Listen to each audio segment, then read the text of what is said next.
반갑습니다, 여러분. 오늘은 마태복음 25장입니다.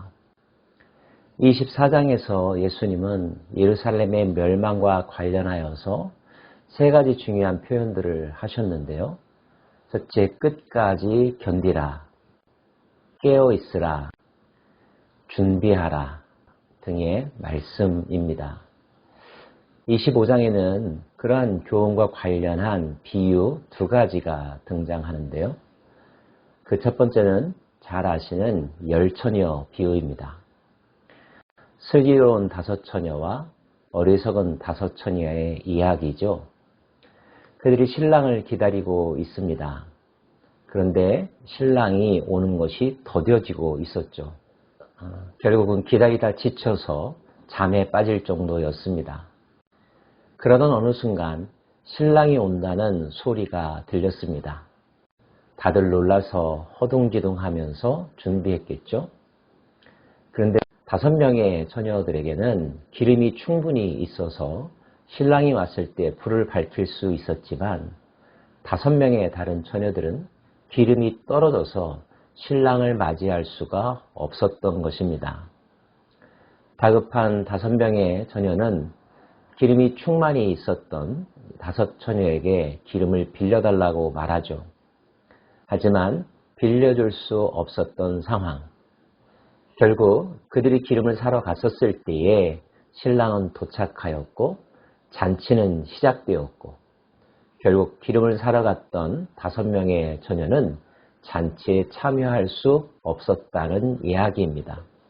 예수님은 기름을 충분히 준비한 자를 슬기로운 5 처녀라고 말씀하고 있습니다. 신랑이 더디 왔지만, 그래서 몸은 비록 피곤했지만 신랑이 왔었을 때 결정적인 순간에 신랑을 맞이할 수 있었던 것은 그들의 등잔에 기름이 충분했기 때문입니다. 기름이 충만하다는 것, 끝까지 견딜 수 있는 힘이 그들에게 있었다는 것이죠.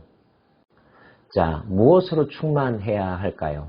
소망, 믿음, 아름다운 성품, 신실한 마음 등등 여러 가지 영적인 덕목들을 거론할 수 있을 것입니다.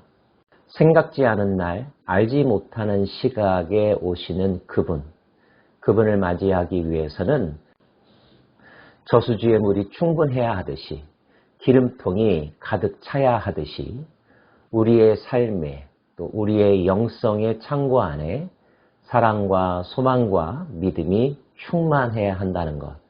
그러므로 틈나는 대로 충전하고 보충하여서 우리의 잔고가 바닥이 나지 않도록 늘 관리해야 할 것입니다.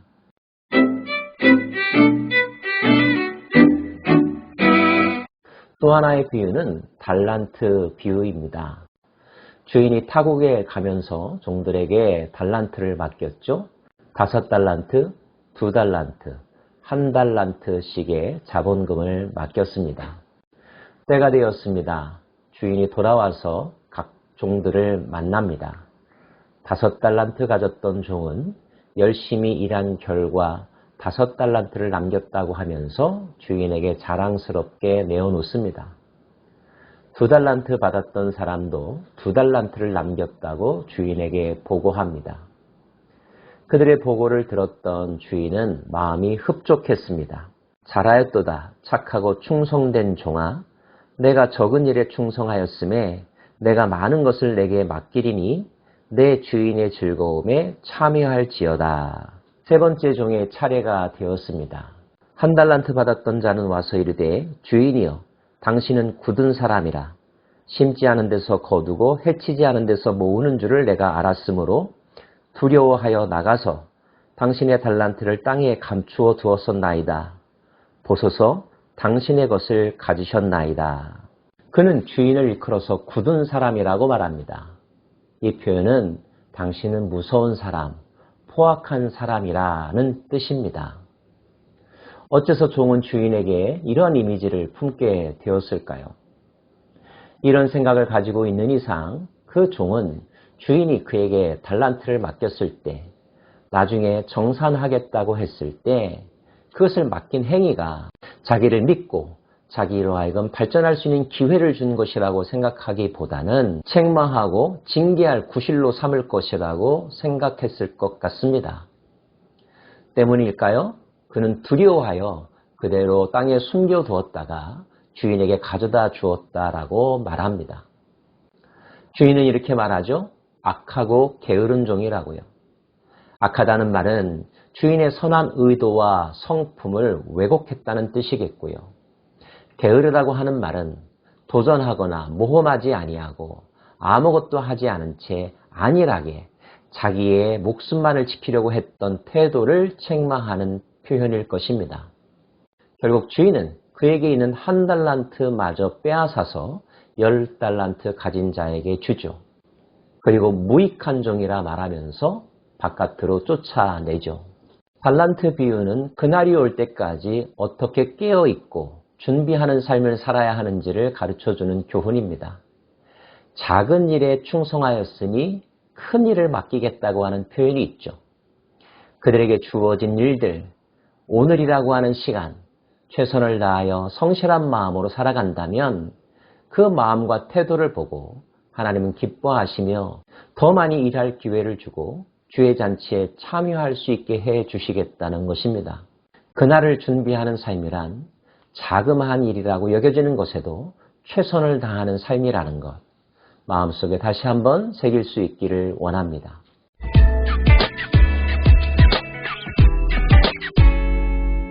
마지막으로 주님은 그날에 인자가 오시는 모습에 대해 설명하십니다. 인자가 자기 영광으로 모든 천사와 함께 올 때에 자기 영광의 보좌에 앉으리니 모든 민족을 그 앞에 모으고 각각 구분하기를 목자가 양과 염소를 구분하는 것 같이 하여 양은 그 오른편에 염소는 왼편에 두리라. 예수님은 인자의 귀환을 왕의 귀환으로 설명하고 있습니다.